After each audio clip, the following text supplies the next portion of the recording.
வணக்கம். இது கேடெக் சோலார். தென்காசி மாவட்டத்தில் ஒரு கோழி பண்ணைக்கு முழுக்க சோலார்லேயே இயங்கக்கூடிய சோலார் ஆஃப் கிரிட் சிஸ்டத்தை அமைச்சு கொடுத்துருக்கோம். இந்த சைட்டோட லொக்கேஷன் பார்த்தீங்கன்னா தென்காசி மாவட்டம் ஆம்பூர், அதற்கு அருகாமையில் உள்ள கருத்தப்புலிங்கிற இடத்துல தான் எங்களோட இந்த சோலார் ஆஃப் கிரிட் சிஸ்டத்தை சக்ஸஸ்ஃபுல்லாக அமைச்சு கொடுத்துருக்கோம். நீங்கள் பார்க்கக்கூடிய இந்த ஃபார்ம் ஹவுஸில் எங்களுடைய வாடிக்கையாளர் மிஸ்டர் ராசு அவர்களுக்கு கோழி பண்ணை அமைக்கணுங்கிறது தான் அவரோட நோக்கமாக இருந்தது. ஆனால் அவங்களால இந்த இடத்துக்கு ஒரு இபி சர்வீஸை கொண்டு வர முடியல. அதற்கான சொல்யூஷனாக தான் எங்களோட இந்த சோலார் ஆஃப் கிரிட் சிஸ்டத்தை அமைச்சு கொடுத்துருக்கோம். இந்த இடத்துல பார்த்திங்கன்னா ஒரு 3 ஃபேனு, 2 ப்ளக் பாயிண்ட்டு, அதுபோக 7 லைட்டு இதெல்லாம் யூஸ் பண்ணுற மாதிரி எங்களோட இந்த ஆஃப் கிரிட் சிஸ்டத்தை சக்ஸஸ்ஃபுல்லாக அமைச்சு கொடுத்துருக்கோம். அதுபோக அவுட்டர் வெளிச்சத்துக்காக எங்களோட சோலார் ஸ்ட்ரீட் லைட் 2 இந்த இடத்துல நம்ம அமைச்சு கொடுத்துருக்கோம்.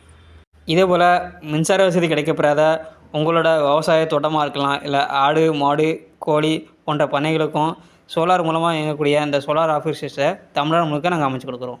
நன்றி.